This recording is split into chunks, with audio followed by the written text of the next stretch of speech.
Jersey City. She played a show at the Tiny Cupboard in Brooklyn. Let's hear it for Katie Blue, everybody.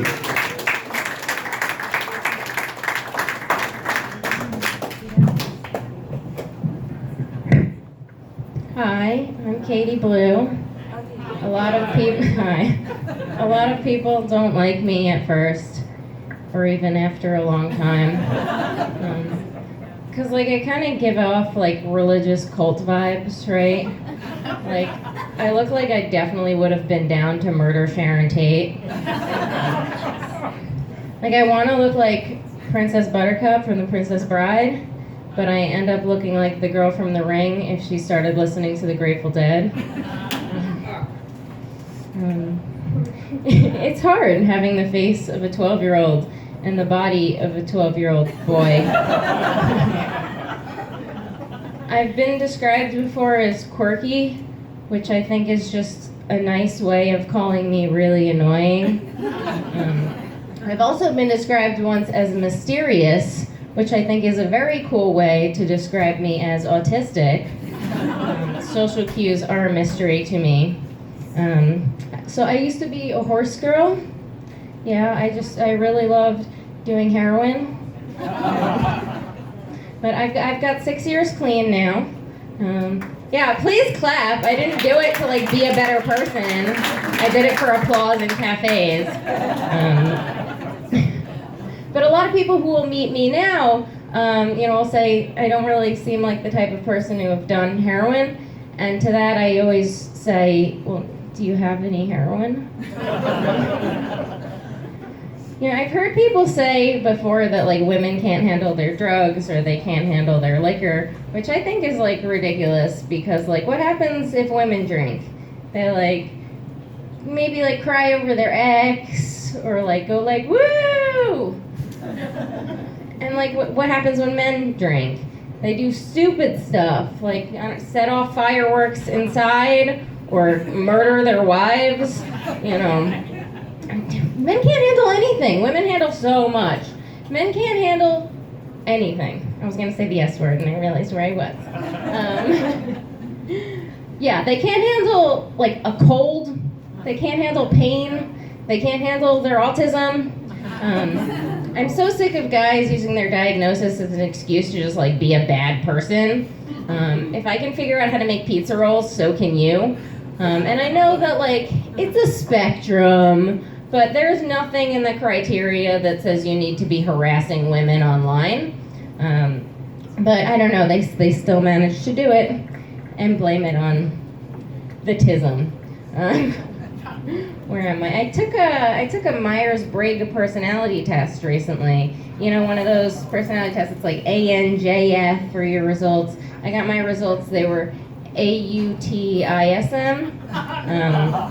So that basically means I can be an asshole and nobody can say anything about it, or you're an ableist. My needs are special. Got some basic ass needs. I started a new therapist recently and she asked me, she goes, Katie, do you self-harm? And I said, yes, I do stand-up comedy. I left my career recently. I was a funeral director, but it wasn't really sad enough, so here I am. Just wanted something stable and financially secure like stand-up comedy. And so I'm on unemployment right now, yeah. But I'm trying to be smart about it. I'm trying to put it back into my community. So I started selling drugs. I'm really gonna boost the local economy, the very local economy. It's been a rough year and a half now. We all, gotta do what we gotta do, right? But it hasn't been all bad. One of my friends recently felt comfortable enough to come out as trans. I'm glad none of you just clapped though, because they still owe me money regardless. Pay me back, then you can get some applause, honey. I've been thinking about my own sexuality recently, and I'm pretty sure that I'm asexual. Or maybe I'm just hanging around ugly people. Honestly, at this point, I think I'm more attracted to a Sibian than I am to any human being. This guy gets it. But for those of you who may not know what that is, it's basically just a vibrating saddle. I mean, I told you guys I was a horse girl, right? Maybe I'm just really picky, you know? I can be very judgmental.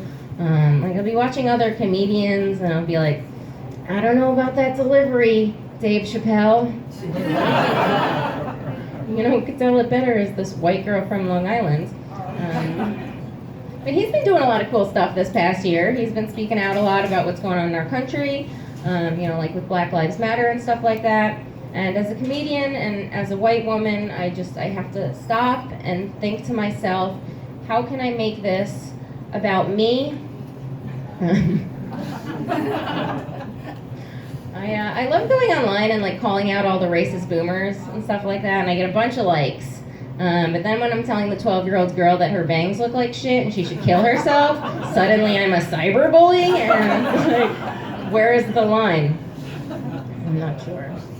I'm also forgetting it.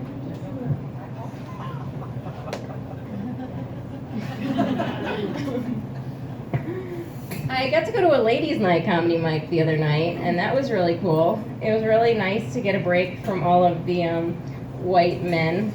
Because a lot of guys will get up on stage and they'll kind of joke about like things they don't experience, like women's issues, you know, like periods and abortions and stuff. And like, you don't see me getting up on the mic being like, oh, you know, I just got a random boner. Or like, oh, I just got a really easy promotion. Or, oh, I just got a bunch of guns to go shoot up the school. You know, like guy stuff. I don't know, things guys are into apparently. Schools are all online now, so what are they gonna do? Will no one think of the school shooters? A lot of stuff has been online recently, the past year. Zoom. I finally was able to delete my app recently, and that was a really nice experience, deleting Zoom off of my phone. But yeah, even doctor's appointments were on Zoom for a while. I had an appointment with my gynecologist. I just sent her a link to my OnlyFans.